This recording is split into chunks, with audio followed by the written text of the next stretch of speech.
Le pouvoir est présent pour servir. Un des problèmes des citoyens actuels est de trouver l'équilibre entre le mépris de la politique et l'exaltation de la politique. Gouverner est une tâche difficile et indispensable. On voit ce que donne une nation livrée à l'anarchie. C'est l'écrasement des faibles. Le ton juste vis-à-vis du pouvoir serait un respect vigilant. L'aider dans sa tâche sans lui donner une confiance inconditionnelle. Tout pouvoir doit être contrôlé par les citoyens.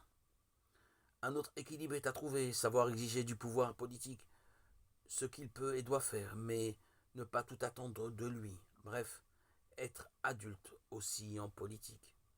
La Bible est sur ce sujet loyaliste et contestatrice. Loyaliste, car le Nouveau Testament prêche le respect envers les gouvernements de l'époque, qui n'avaient pourtant rien de chrétien. Comportez-vous en homme libre, honorez tous les hommes, aimez vos frères, craignez Dieu, honorez le roi. 1 Pierre 2, 16, 17. Voir aussi Romains 13, 1, 13 et Tite, chapitre 3, verset 1. Contestatrice, lorsque l'Ancien Testament s'élève contre la prétention des rois ou empereurs à se dire divins, voir Ézéchiel 28, 2, Ésaïe 14, 4, 20.